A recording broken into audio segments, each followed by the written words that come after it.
a big surprise. He's a smart guy. He knows he's monitored, so he was smart to get out of the country and then contact us. He said, I'm going to have a surprise for you next week. I'm an expert on Korea, and I knew he was. He helped write Tom Clancy's books, co-authored them, has had a lot of his books turned into major hit motion pictures. Has multiple degrees from MIT and Harvard. I don't have his bio here in front of me today, and did write the book on modern psychological warfare that was for the State Department that was picked up by the CIA and others. He's negotiated major hostage rescue operations. He's run PSYOPs. He's brought down foreign governments. That's all on record. He won't brag about it, but you can Google Dr. Steve Pieczenik and find news articles about him. And no one's seen what he looks like in about 20 years either, but we got a photo from him about 30 years ago. And, of course, he is a member of the Council on Foreign Relations as well. But as he says, a mole in there against the globalist. He exposes that bin Laden was already dead, other false flags. And we get his email. We called the hotel. Now he's out on the DMZ. Dr. Steve Pieczenik is there with a sandstorm coming in out of the desert on the DMZ. He's watching troops coming in right now. And he can give you what he believes is the inside intel scoop from his contacts on what's really happening with the biggest crisis, the biggest saber rattling in the 60-year conflict and ongoing conflict that is the North-South Korea proxy situation. So I'm going to give him the floor now, joining us from somewhere in South Korea, right on the DMZ. He is there. Dr. Pieczenik, thank you for going there and reporting for us. Well, thank you, Alex, and thank you, America, for listening to me. What happened on last week's show, I was on Monday, and we talked about stand-downs and all the other false flags. But I didn't want to give you the surprise that I knew the next day I would be headed out on my own money, my own time, without any assistance from anybody, straight into Seoul, Korea, and up to the DMZ. Right now, I'm on the DMZ. It's about 1:40 a.m. in the morning on Saturday, so we're 11 hours ahead. What I see is a huge sandstorm coming in from the Gobi Desert of China, and in a way that really is the metaphor for what's happening in Korea. China is the primary mover of North Korea. China is the responsible agent that creates Kim Jong-il, Kim Il-sung, and Kim Jong-un. The reason I went here was to show to the American public in real time, only through Alex Jones, how distorted our representation is of the media, how inappropriate and how agitation propaganda is being played through CNN, which I woke up to, and it was unbelievable. Wolf Blitzer, Farah Khan, Aminapour, all the people that we talked about who don't know absolutely nothing are being told by our military and our government to create a sense of panic and agitation that there would be a nuclear missile strike somewhere on the Pacific, possibly near Seattle, possibly on the East Coast, but the entire scenario is totally false. Well, I'm here unofficially, but the Korean government has not stopped me because I've worked with them. Let me explain a little bit of my history. It's not just that I wrote about North Korea and I was here, but I was Deputy Assistant Secretary of East Asia, which meant that Korea was under my jurisdiction. And I was the first person to actually work with in the 1980s a man by the name of Chun Doo-won No Tae-woo. Our own government didn't really remember this. And what that meant in simple language was I was able to help the military government of South Korea. That's the present president's lady whose name is Park, whose father was assassinated in a military coup. I was able, with the assistance of the U.S. government, to transform the entire country of South Korea in the 1980s from a military dictatorship to a civilian one. And then eventually we brought in directly Kim Jong-sam and Kim Dae-jung. There's a lot of names here, but those in the world will understand it in the South Koreans. I'm here in the DMZ zone, an unidentified area. I've been supported by the South Korean informally through my guides and others, but I've had the opportunity and the unique one, and the reason I've done this to really be able to co-opt and to explain to the Americans only through Alex Jones' show, and Alex and I are being paid. This goes back to our friendship and to the belief I have in that he's the only media that I can get the real truth. And as I'm seeing it now, I see brigades and possibly submersible brigades, about 5 to 10,000, 15,000 young South Korean soldiers moving in concert with half-tracks and tanks. The tanks are old. They're not modern. I interviewed, even though the military did not want to work with me. I asked for a formal request, although I came in very quickly to the Republic of Korea Army, which I knew very well because I knew all of their generals.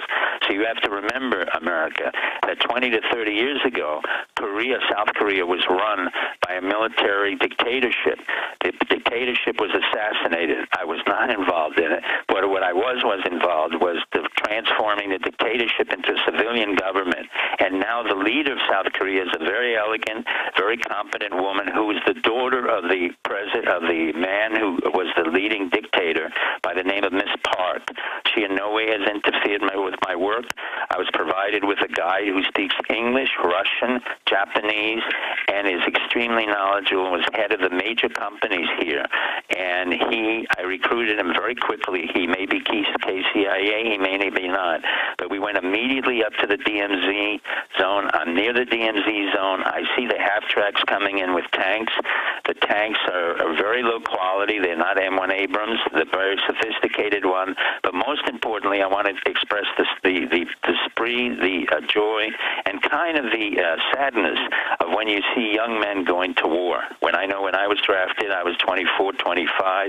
What Alex was telling you, these young kids have mandatory 2-year service in the Republic of Korea Army, which is a very effective army.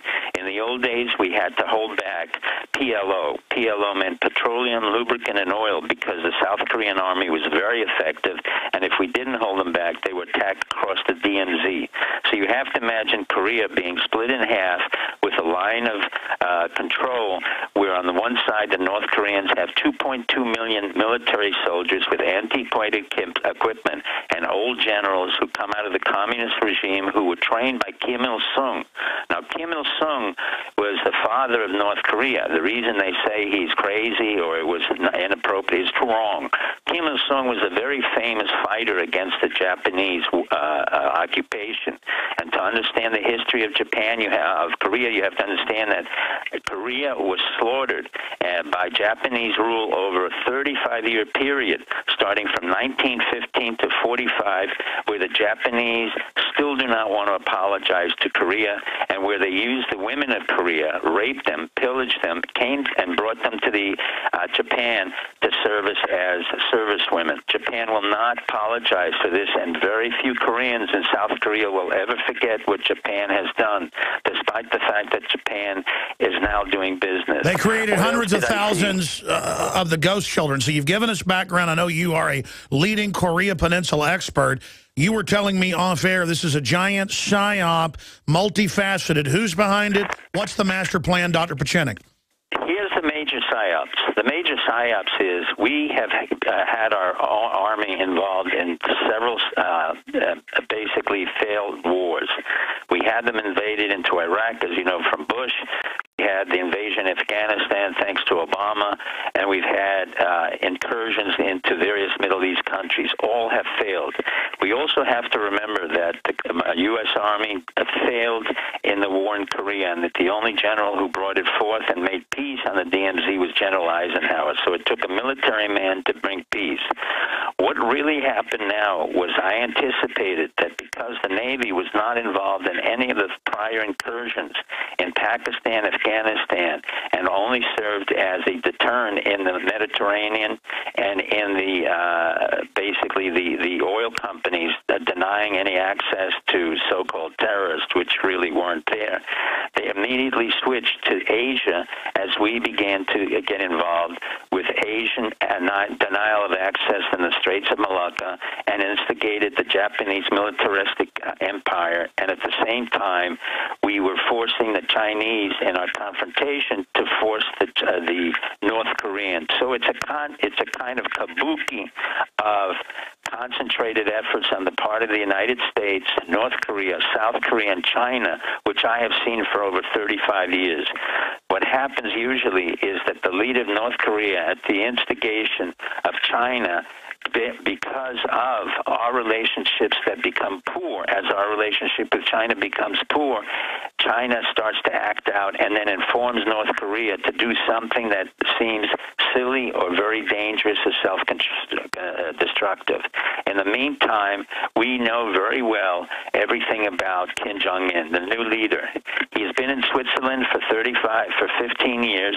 He was a very poor student, extremely shy, very loved basketball, but in fact was never trained to either be a leader of the Communist Party or, as they call him, the commissioner or the master planner and master soldier of the DPRK, or the Korean Army. So I knew that basically we had a phantom army, we had a paper tiger in the U.S., and we had basically a very strong China, where we all played and agreed that as our Navy went to the Asian coast, we basically would start creating another strategic tension, as we had done with terrorism in 9/11, as we had done with Afghanistan, the Haqqani group in Afghanistan, as we had done the civil war in Pakistan, and as we now supporting the Salafists in Syria. All of this is done in order to fulfill the mandates of our soldiers who have not been in duty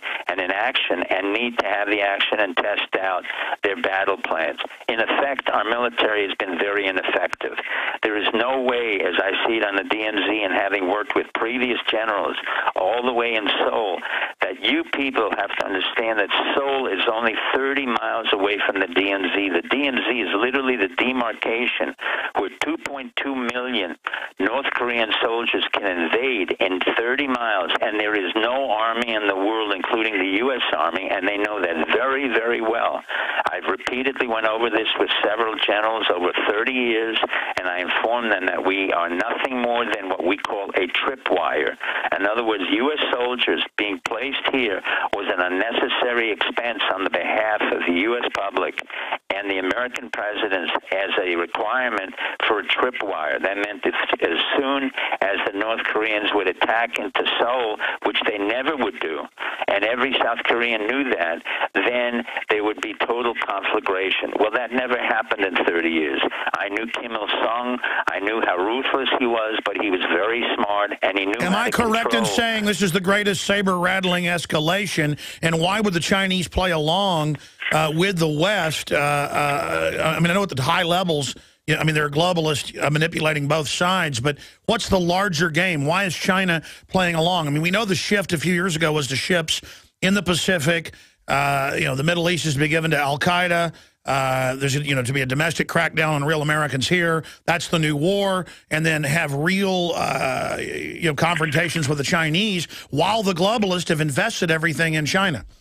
Well, let's take away the word globalist. What we do have here, and let me use another word, Alex, not to contradict you, but basically what we have in South Korea, unlike North Korea and even China, South Korea is the fastest growing country in the Asia. It is the highest productivity with the lowest number of unemployment. And they have been producing products from Samsung to Hyundai and selling it it's all the new over the Japan. world. It's the new Japan, the most connected. It's beyond the new Japan. It is so strong it can outcompete Japan. Now let's get to China.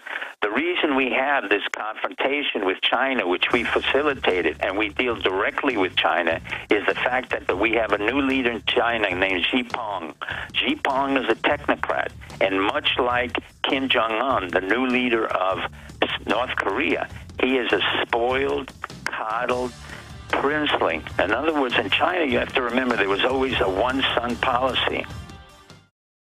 I'm Darren McBreen, and these are some of the new items that are available now at InfoWarsShop.com. Alert the public to Obama's blatant abuse of power with the new Obama t-shirt. Obama's Joker face on the front and come and take it on the back. It's time to publicly call him out for what he is, a tyrant. Defend the Second Amendment with our top seller Come and Take It t-shirts. And look at that, women's cut tank tops and t-shirts now available. Nice hat. Plus the Don't Tread on Me flag. And now you can become a micro distributor of the Infowars magazine. Plus, get your own copy delivered right to your door each and every month. And if you're tired like I am of you and your family being exposed to polluted drinking water, get the Pro One high-performance water filter. It gets rid of all pathogenic bacteria, cyst, fluoride, heavy metals, and numerous other contaminants. So join the revolution at InfoWarsShop.com.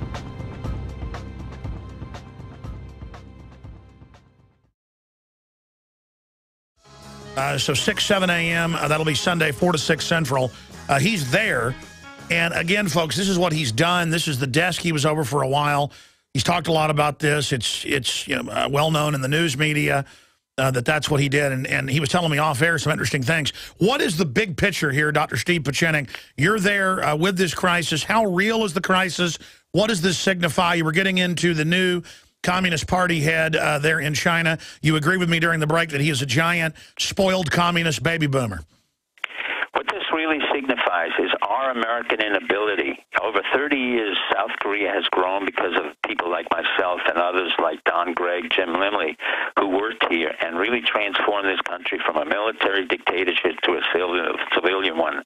What it also emphasizes is how poor and desperate North Korea is, because we will not absorb, we the United States and China will not absorb North Korea and a unification process into South Korea. And the reason for that is that South Korean poverty and ineptness and communism, I've had experience with 30 years ago when I took down the Soviet Union. I took down East Germany and West Germany, and everybody knows in the U.S. government that if we were to take down quickly the North Korean government, which we are able to do by just not providing food and forcing the Chinese to break open their borders, we would have a major economic crisis. So what this is a controlled agitation propaganda in order to maintain a soft landing. Now, let me explain this to our American people. The reason we work with the Chinese and the reason we work with the North Koreans, because the American public doesn't realize we're supplying food in order to keep the people in North Korea at a subsistent level. What's not possible, and what's happening here, is the frenzy of the American media, and once again Obama and his inept White House, and the ability of Secretary of State Kerry to keep his mouth shut. They have violated every principle of international crisis management, which I developed, which others have worked with, like Charles Hill and other administrations, and who know that in order to keep a crisis like this from escalating by accident, we keep the media away, we don't discuss military equipment, we don't get into the frenzy and warmongering of explaining what kind of missile systems the North Korean have, how they can shoot the missiles into the sky and get into the western part of California. It is not possible. The North Koreans have absolutely no capacity to develop a missile. They can't even make an automobile. They can't even... they drive 57 Chevys around. They're a total joke. It's a total joke. They have a 2.2 military army, and when I saw the equipment, it hasn't changed. Even now, as I analyze the equipment with my guide on the DMZ, and I can see the soldiers on this other side with binoculars. You have 2.2 million soldiers who are really hungry. They're starving. They don't believe anymore in North Korea. But what South Korea had done very brilliantly over the years with our encouragement was to create under Hyundai and Samsung and other they've used the threat to control their people. Let me throw this at you. Isn't the real danger when the wall comes down and that if there's not a transition because the West wants to keep this going? As always, Alex, you hit it right on the head. And we made that mistake. I made that mistake along with Baker and Zellick in the transformation in East Germany. What we did not realize at the time when we brought in communist Germany, which was even more economically advanced than North Korea, we had completely flooded the capability of the West Germans to handle 50,000 East Germans who didn't have work, didn't have jobs, weren't trained, weren't entrepreneur, and basically lived at subsistent level. It cost Germany and the United States a fortune. Sure, so let's come back in 1 minute and talk about what's going to happen. As we saw in Katrina, and as we are watching now in New York and New Jersey, the federal government can't and won't help you in a crisis. FEMA ran out of water and MREs in days. Electricity is still off to over 1 million people. The Red Cross, who is quick to beg for money, is now slow to react. Don't put it off any longer. Get prepared today. While you're on InfoWarsShop.com, check out these other great preparedness items. The Aquapod kit lets you store up to 65 gallons of water in your bathtub. The Pocket Socket provides you with manual electricity for small electronics like your cell phone. The Life Straw is great for your bug-out bag. And check out our complete line of Interfood products for great tasting and nutritionally dense foods that have a great shelf life. If you are looking to secure your home in a crisis, you can order Strategic Relocations, the film, a great companion to the book Strategic Relocations 3rd edition, and The Secure Home by Joel Skousen. When the time to perform arrives, the time to prepare has already passed. Get prepared now, so if a crisis strikes your home, you and your family will be secure. Go to InfoWarsShop.com.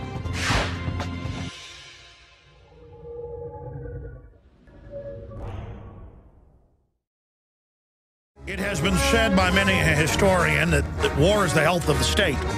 Our authoritarian state, the Chinese authoritarian state, the North Korean authoritarian state, the South Korean state, they all stand to gain on the surface from crises, diversions, but with a collapsing hermit kingdom of Stalinist scum oppressing and sitting on top of the little skeletons that they've almost sucked dry. Could this all be jockeying for some new deal, for a new level of aid, because China doesn't want to do it? Why not let the North fall, implode into China, really cause them some problems? No, the globalists don't want that. They want to use Mexico to implode into us instead. But could this get out of control? And I think what Pieczenik said to me off air is they've got a bunch of rubes and boobs, a bunch of pirates, boobies, over there who don't know what they're doing. In 4 minutes, Doc, you're back with us Sunday in the second hour. You'll have more. You're on the DMZ. If stuff breaks, if you want to stay up, we could do a nightly news tonight. I'd love you to email us some photos of what you're seeing. That'd be powerful. I'm sure you got a snapshot digital phone. What's the big danger then? Could this be the North preparing to collapse? Well, this is partly the North preparing to collapse, but I don't believe that's the real danger. The real danger is China is in very serious trouble because China cannot control its internal security. So in turn, China and its relationship with the United States and the fact that the United States think back correctly is supporting Japan.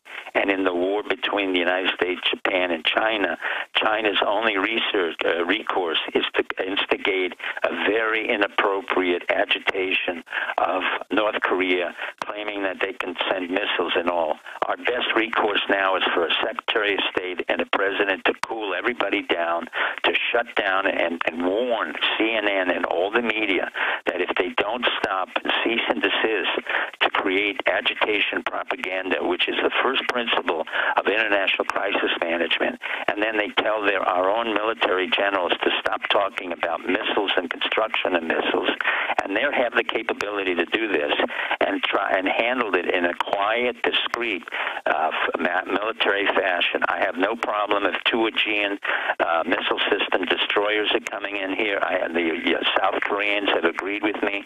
They have no problem with two stealth bombers coming in or two stealth fighter fighters, but it has to be kept quiet. The success of international crisis management in an inappropriate society like Kim Jong-un, whose brain I know very well, and contrary to the media where they hype it up and said only a psychiatrist would really understand him. Well, here I am, the psychiatrist who really understands him and has 30 years of experience. But our government, our media, our intelligence didn't want to hear anything I had to say, so I go to the only outlet and the only man and friend that I've had for 20 years who's allowed the truth to come out, and that is for us to tone down our rhetoric, stop the agitation propaganda, stop announcing what we're doing. We can quietly support Ms. Park, who's handling this situation extremely well, and I have to say the South Korean people, all 30 million of them, very young, low below the age of 40, are making fun of us and saying, yes, actually the night before I was on the DMZ zone, I had what we call the Last Supper, where everybody joked. We ate eel, we drank some kampai, and we said, okay, gentlemen, this is our Last Supper, when in fact we knew there was nothing that was to be dangerous. Seoul is moving, it's active, it's clean, It's appropriate. The people are kind. The children are kind. No one is panicked. But they find it disgusting that the United States government is creating, again, more crisis, more agitation in order to serve the U.S. purpose, the Chinese purpose, and to create another potential war. The danger of all of this is because our president is so inept, as we've seen in Pakistan, Iraq, and Syria, and because the White House is an old, antiquated bunch of people who have no experience whatsoever. All right, well, stop there. I want to come back. I've got another guest coming up, Chuck Baldwin, but Dr. Pieczenik, you are a psychiatrist, a Harvard psychiatrist, and you help work the Camp David Accords. I mean, you're famous for this. Hostage negotiation, you name it. I want you to come back and tell us the danger of hyping this and getting it out of control.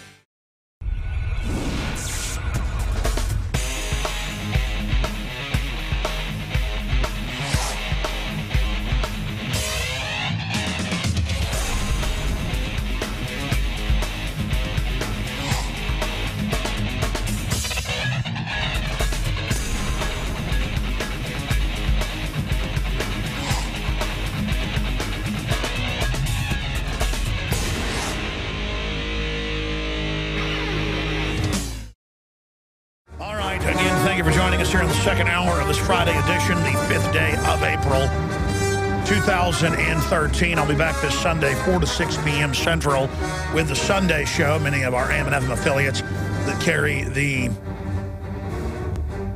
weekday show also carry the Sunday show, but you really should call XM and get them to pick up the Sunday show as well. That's how we get on more AM and FM affiliates as well. If you're listening on the internet or on satellite in your area, and there's not a local AM or FM, call the local talk station, tell them, pick up the broadcast. That's how we've gone over 150 affiliates, and we're with a small syndicator.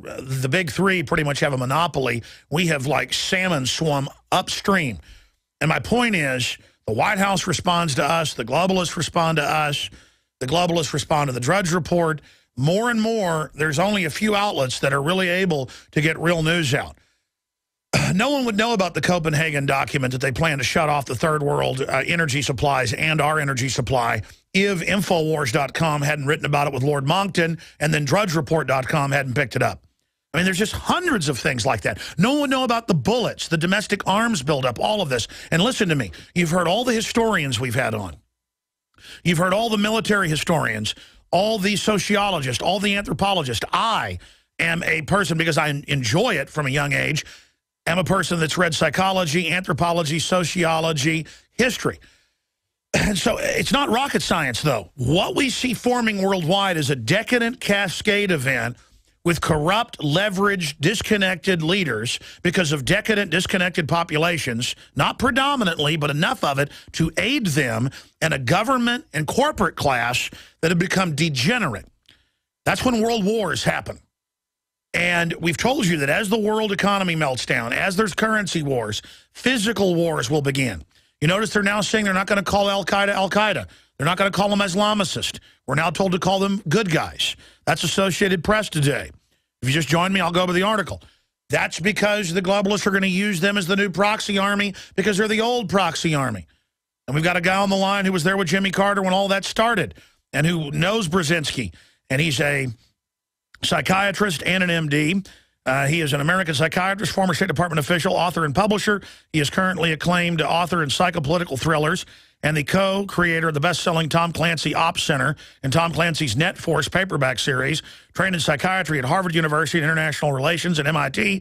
His novels are based on 20 years' experience. And the truth is, he won't ever talk about it on air, but you can go look at overthrowing major governments, get credited in psych warfare, he won't talk about it. Maybe it's not true. The London Guardian says it is. Tricking the communists to kill the prime minister, who they'd already captured. I mean, things like that. Really interesting guy who only really pops up on this show because other places would censor him or control what he talks about. We had him on in the last hour. We've only got about 9 minutes left here. But he was the head of the desk over that area of Asia for a period of time. He helped get rid, because I remember this is on record, of the military dictatorship that was in South Korea for so long in a transition. He's there on his own with a guide given to him by the government up on the DMZ right now. I want you briefly to go over the mindset of Kim Jong-un, The mindset of the new Chinese communist leader.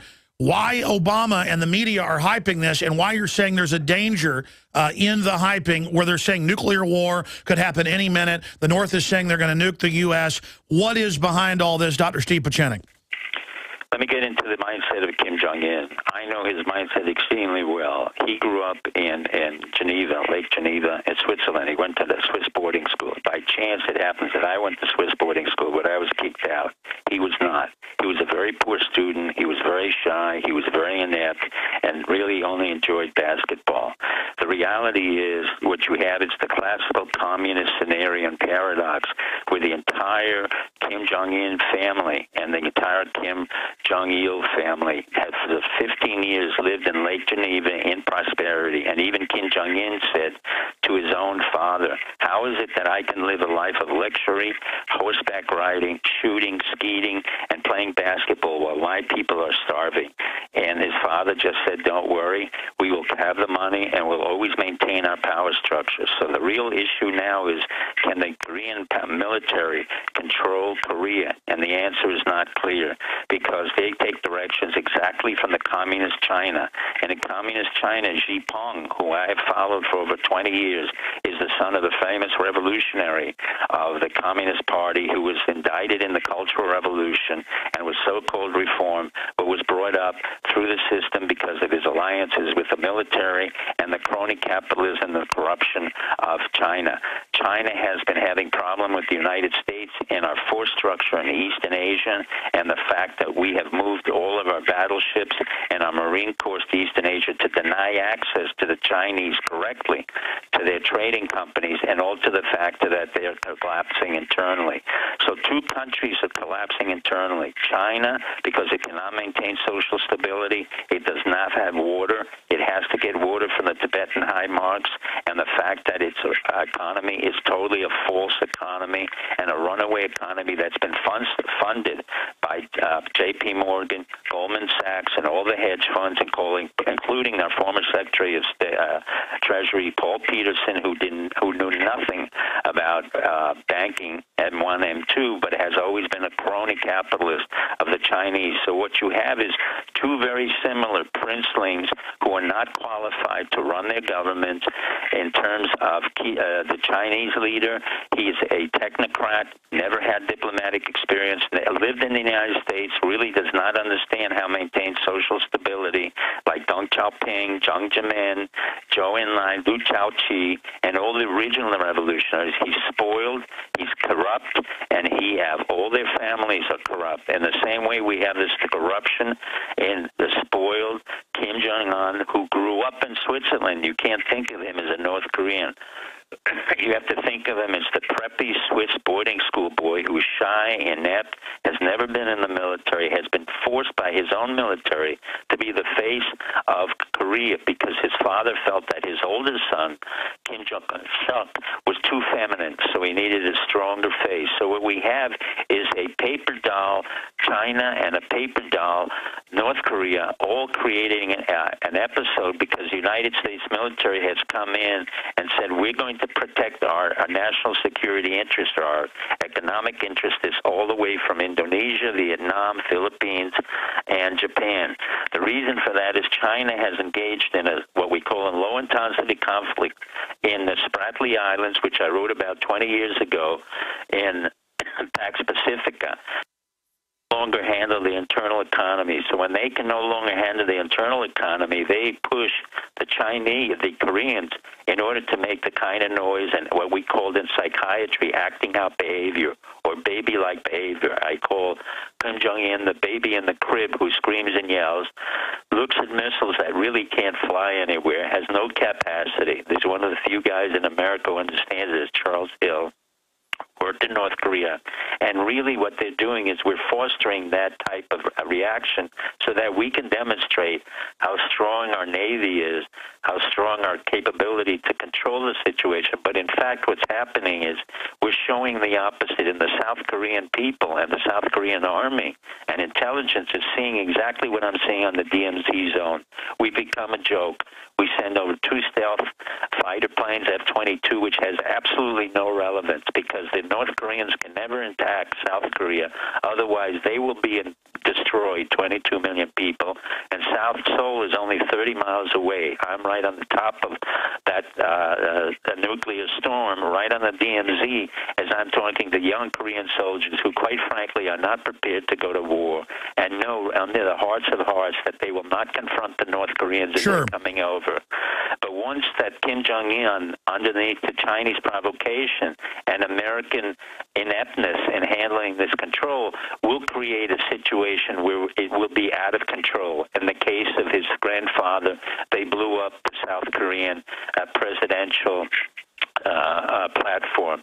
In the case of his father, they also blew up ships. So what happens in a certain crisis can get blown out very quickly, number one, because we don't have a president who really is qualified to run a crisis. That was my final point, is that you've got special crony capitalist interests that want to work with authoritarian regimes, as Carol Quigley wrote at Georgetown. They want weak people reading off teleprompters. So now there's no leadership anywhere. It's like an absurdist science fiction Kurt Vonnegut novel where some kid from Switzerland is commanding a bunch of psychopaths, vampires. You've got China on the edge of collapse. You've got insanity here.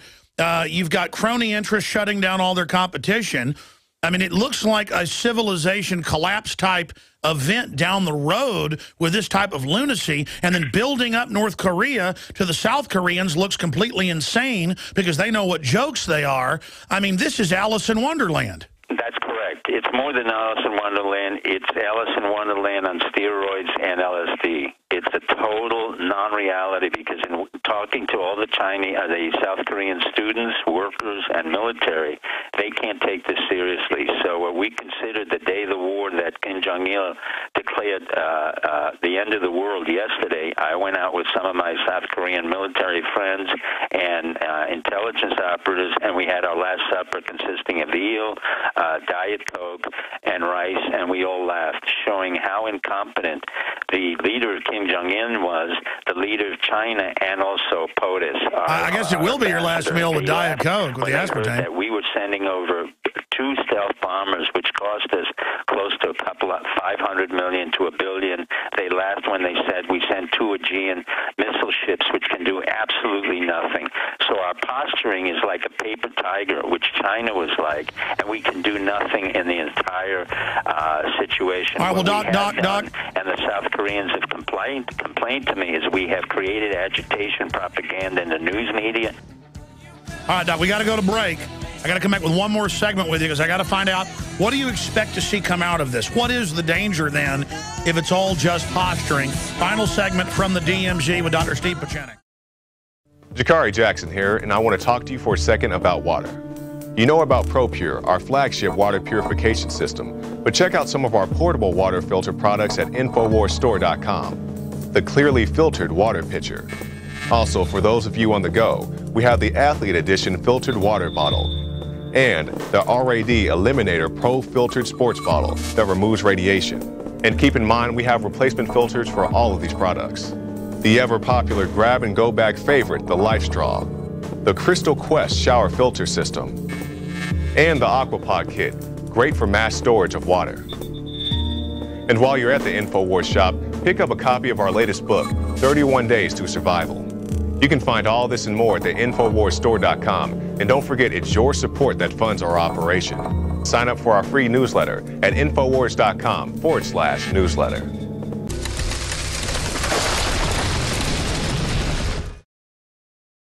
All right, final segment with Dr. Steve Pieczenik. He'll be back Sunday with us in the second hour of the Sunday broadcast. I've got Mr. O'Keefe of the Veritas Project coming on, who went to the Hollywood Hills home of Piers Morgan, who has armed response signs up saying he has armed guards.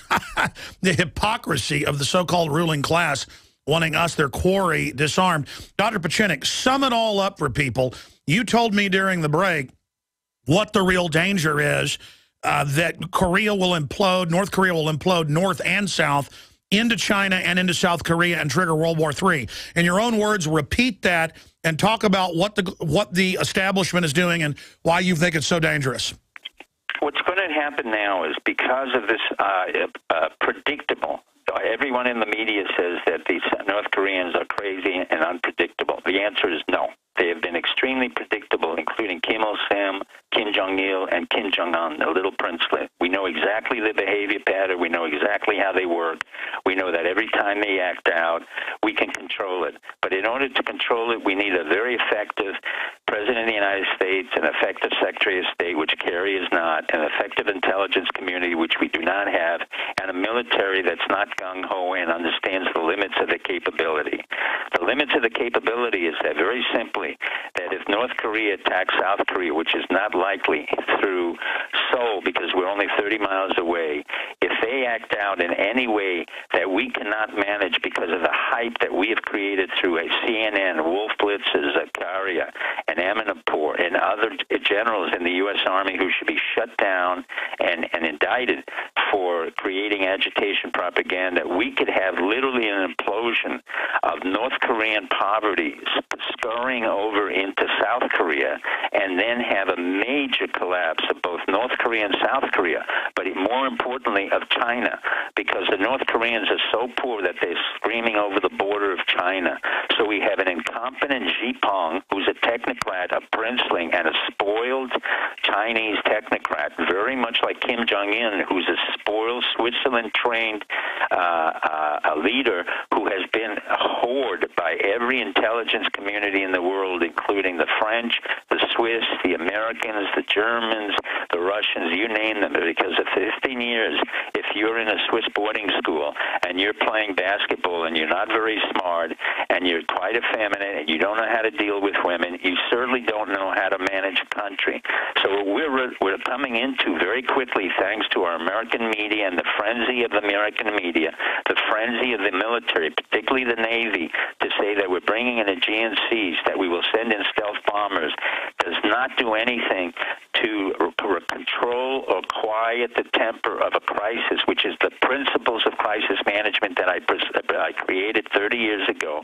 And very sagacious people like Don Gregg, Jim Lilly, and others who had worked in the CIA and had been our ambassadors here understood that you keep the agitation and the warmongering to the lowest flame. What we're doing now is increasing the flame, thanks to CNN, thanks to our military and our Navy, thanks to the ignorance of the White House, the ineptness of our president, the ineptness of the Chinese, and the ineptness of the North Korea. We could literally land in a World War III with not only nuclear proliferation, but there is gas warfare and the ability that we would never thought possible of the North Koreans to come into South Korea, because Seoul, where I am located, I'm only 10 kilometers away from North Korea, and I can see the North Koreans right now. I see Kim Il-sung stations, I see the mobilization of their troops, but at the same time, the young troops in South Korea are not qualified to fight into an army that has only 3 days of petroleum, lubricant, and oil. So what we have here is an impending crisis that's totally mismanaged. Well, isn't that 101 that you don't build up the enemy as super dangerous and powerful? They should be laughing at Kim Jong-un, calling him pathetic and weak, and he can't even get it. What's happening in South Korea. Excuse me, Alex. Everybody here is laughing. We're talking about it, and we're saying how absurd North Korea is. We have absolutely no regard for Xi Jinping, and we find him very inept, as the Chinese students should start rioting in China to say this is not the leader of China. But more importantly, we find it very disgraceful what America is doing by announcing they're sending 2 stealth bombers, one Chinese, one South Korean official said to me, how stupid can you Americans be to send billions of dollars worth of 2 planes that will do absolutely nothing, Aegean missile systems that will do nothing because they cannot protect from a nuclear war, and all it is a posture of a paper tiger would become, where we're creating a situation where we show our weakness, we show our incompetence, we show our lack of capability to handle this situation, which should literally land into World War III. But we know everything about Kim Jong-un. All right, we're going to get an update, Doc. We got to go to break. I'm going to come back with our next guest. We're going to get an update. A very serious situation Sunday. His website, stevepieczenik.com. Visit Infowars.com and PrisonPlanet.com. When you're on the site, you can also tune in 24 hours a day to my daily radio broadcast. There's also a free iPhone app to listen to the syndicated radio show when and where you want.